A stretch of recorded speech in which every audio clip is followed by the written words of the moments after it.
It's another Friday. That means another edition, number 50 of the Zogby Report, real and unscripted.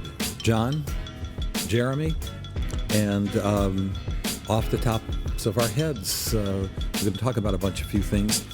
An alert, though, we're going to call this the last show of 2020.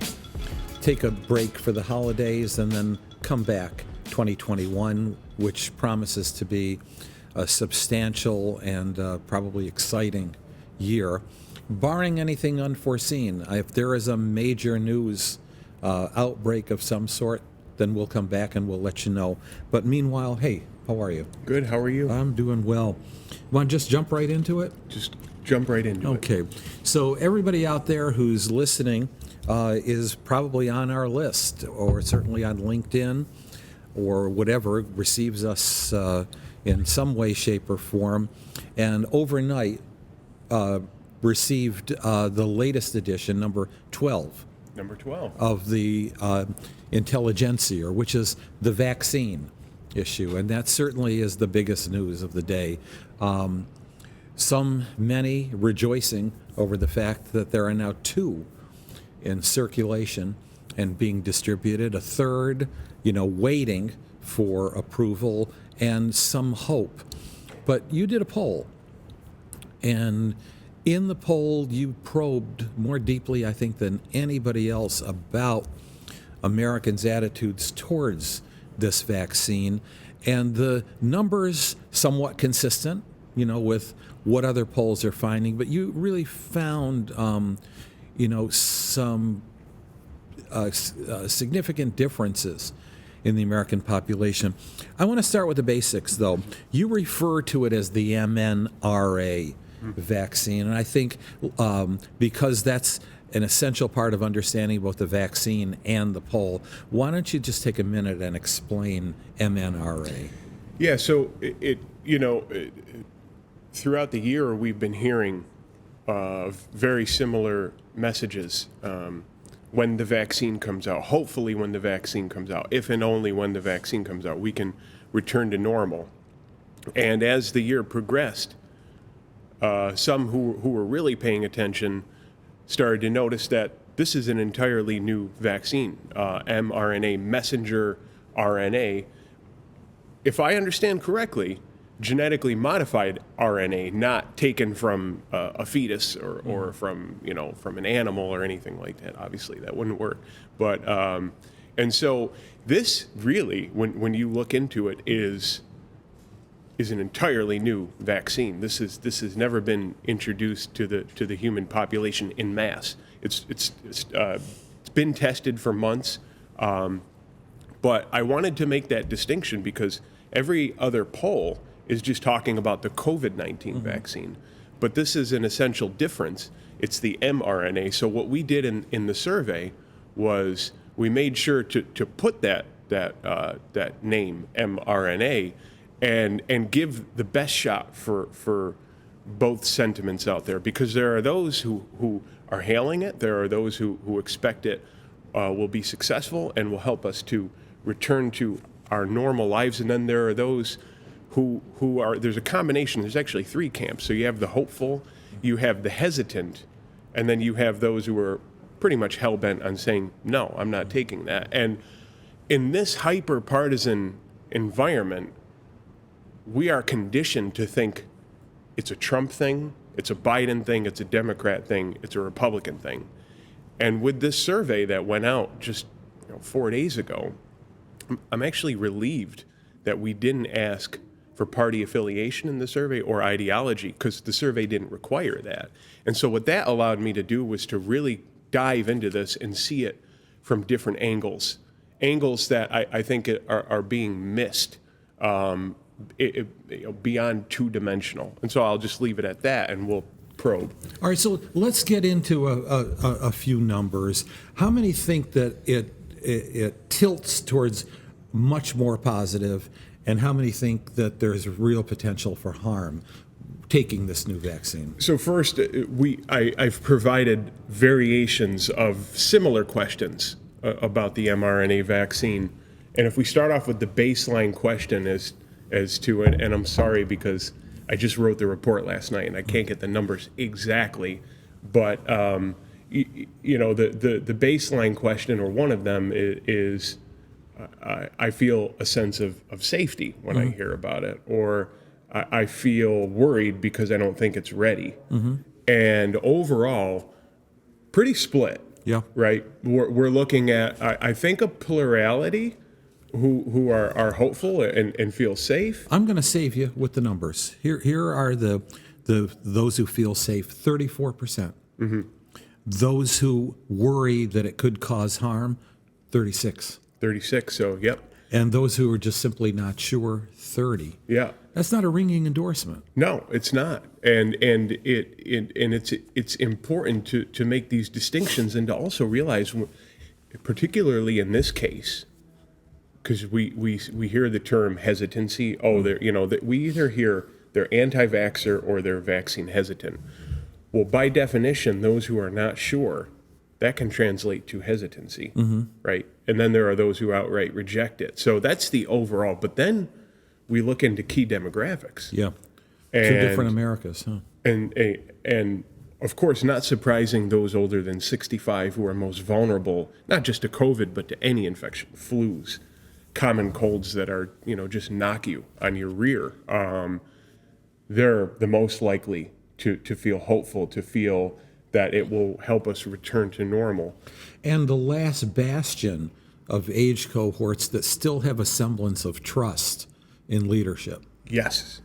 And then the young, whether it's the 18 to 29 or the under 40, very similar, are the most likely to feel worried about it.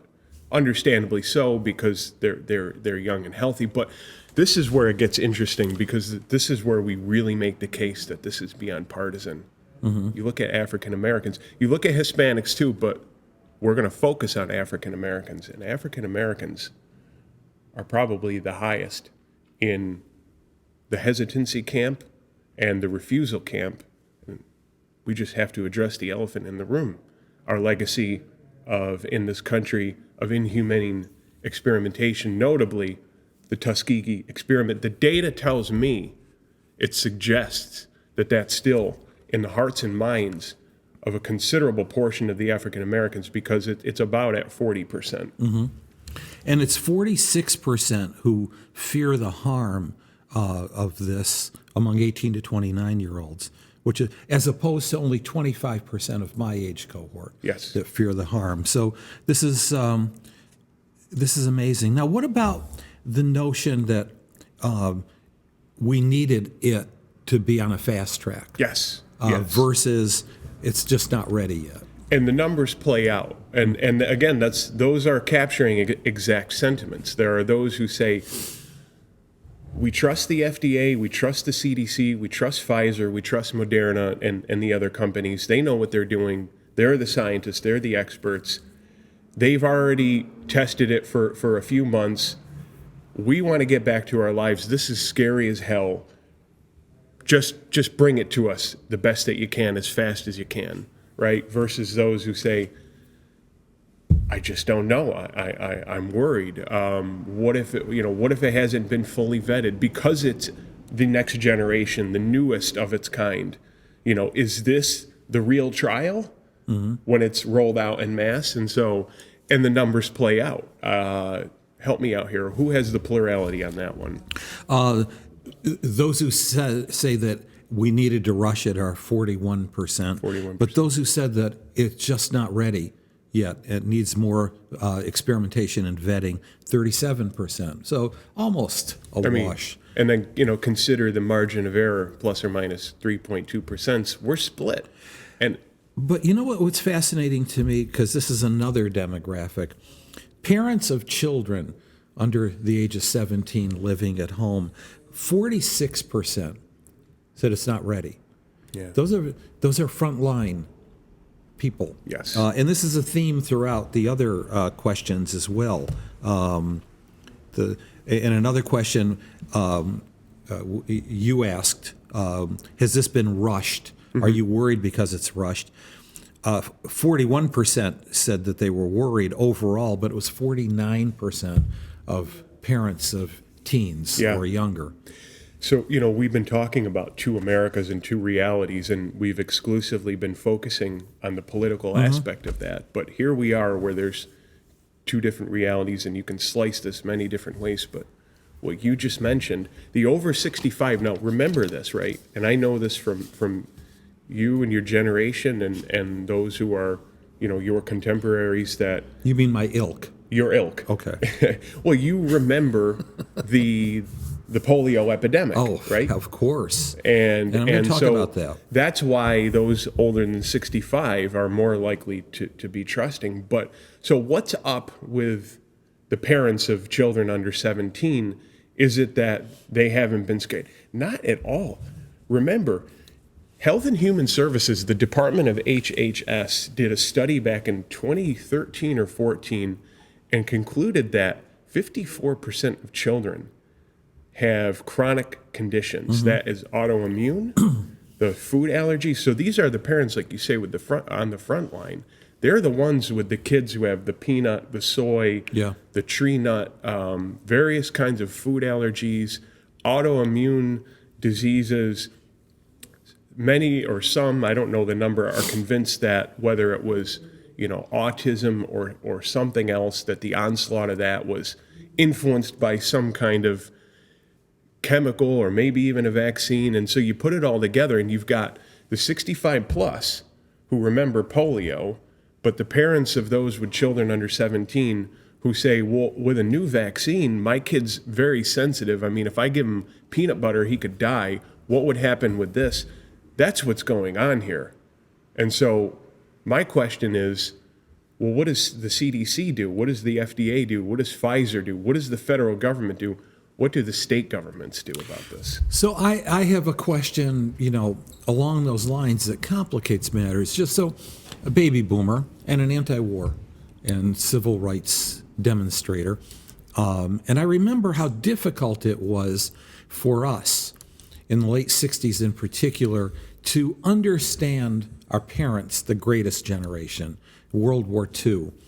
We could mouth the term just war, Vietnam, unjust war, but really no concept of Normandy and the beachheads and the invasions and the Holocaust and so on. And so let's fast forward to today. And I think back when I was in grade school, and I grew up here in Utica. And in my little Catholic school, St. Agnes, every grade had one or two kids, usually boys, but not always, who had a big brace on one of their legs. And you could hear them clankety, clankety, clank. The kids tried to live a normal life, but they were polio victims as babies or as toddlers. And polio was very real to us. Dr. Salk, to some degree, others, coming out with that polio vaccine. I was in grade school, and that was a revolution. It gave so much hope. And in reality, it saved the nation. The proliferation of polio, what we saw, what those kids experienced was multiplied throughout the country. We have a pandemic here. In fact, I just lost a high school friend with no other symptoms whatsoever. Lost a high school friend who was dead of COVID-19 within 72 hours. And so what do you say to me about those who are cautious? I understand those who are cautious, but on the other hand, I understand those who want to get out of this and want some hope. What do we say there? It's a difficult question, because we have to understand both. And unfortunately, when we look in a lot of outlets of the media, this group that are hesitant, fearful, or outright reject are all put under the banner of crazy anti-vaxxers. I almost feel like there's the suggestion that well, they're those rowdy Trump people who don't want to, and it's not that at all. As our data shows here, that, and then we drill into those who, in one of the questions, will you get it? And among those who just say, I don't want to get it, we ask why. And we gave them, choices, the common beliefs of why somebody wouldn't want to. And, the number one reason is afraid of side effects. Mm-hmm. The number two reason is in the event that there was an injury, there's no compensation, or the companies have the manufacturers have legal immunity. And so we're giving depth and dimension to this group, that they're not just these rabble rousers that, should be scapegoated, but really they have genuine concern. And how do we deal with that? I mean, those parents of children under 17 must have parents themselves who, grew up during the polio epidemic and other outbreaks. I mean, there was also, the Hong Kong flu in the 60s, and then in the 70s there was another flu, late 70s. And so how do we deal with this? So this now gets into the question of mandates, and which you asked, which we ask, and that's where you really see an intense polarization. And we even ask about state mandates. I don't think the federal mandate is likely. I could be wrong, but the reason why I don't is because it's one thing to come in as a newly elected president, and this isn't singling out Biden, this is really a lot of presidents, and impose your political will. But when the issue, as I say in the report, goes skin deep, now it gets a little personal. Can you really impose that without major backlash? So then maybe it becomes the state issue. And given these numbers, where there's this intensity of hesitancy and outright rejection, I can't help but think of a great migration, where there's a realignment, where let's say New York and California and New Jersey and dozens of states impose a mandate, and then within those states you have hundreds of thousands, if not a few million, who say they don't want to get it. They're going to look to states that aren't going to have the mandate, or that won't press their employers, because that's another issue, is will employers be pressed? And so we may be seeing not a political realignment of this country, but a geographical, based on cultural and philosophical realignment. Some of which is taking place already. So there's another scenario. Mm-hmm. And the other scenario is the 4 distinct phases of this rollout, each of which buys time. So you do have a substantial percentage of people who say, not now, but let me see how this plays out, and then maybe I will. And that's what I define, incidentally, as the hesitant. Yeah. Let's wait and see. So in this scenario, then, frontline workers and the elderly with conditions, threatening conditions, are the first round. And then the second round then are the rest of the elderly. And then, by the fourth round, you get to the general population, which, at least insofar as what we know today, we're looking at June playing out. So if things play out according to this plan, what happens is that a substantial number of people and building become immune. That is the strongest marketing that you can possibly have. Now there's the full-scale public relations campaign, community relations on the ground campaigns that say this is working. And then we come back and we test these questions, which we are going to do anyway, probably after each phase. So maybe not as dire a scenario, a vast migration as you suggest. It still could be, because even if we take one of the questions in which the hesitant are, in the example of wait and see, is that 39 or 40%?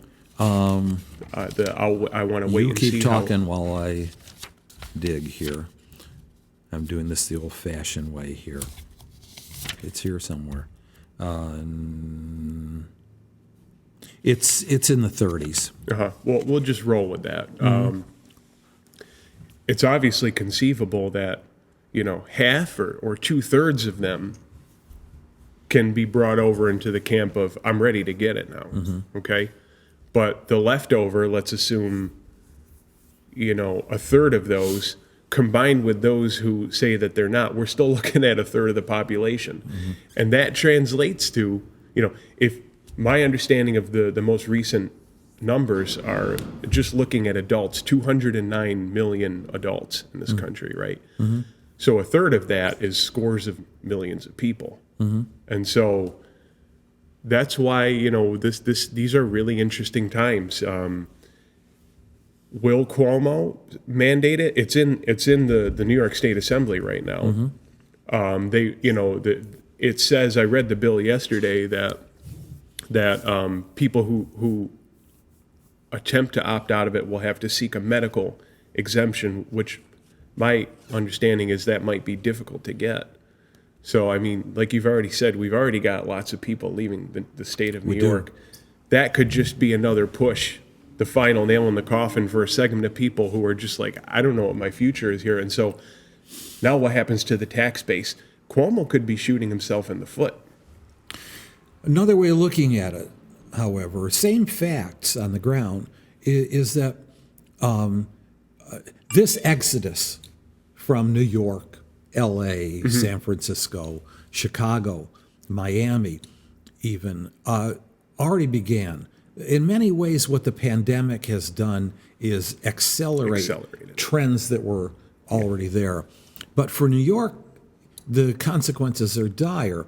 You already have 90,000 officially who have left New York City, and that's growing. Yeah. And you're also talking about very productive and tax-paying people in both the state and the city economy. A governor really shouldn't be allowing that to happen, needs to try to save New York. Jerry Seinfeld just a couple of days ago, there's a big billboard out on Times Square of Jerry Seinfeld's op-ed in the New York Times. New York is not dead. New Yorkers are already talking about the city being dead, that it'll never come back, to where it was. So there are dire consequences. So we've aired this out.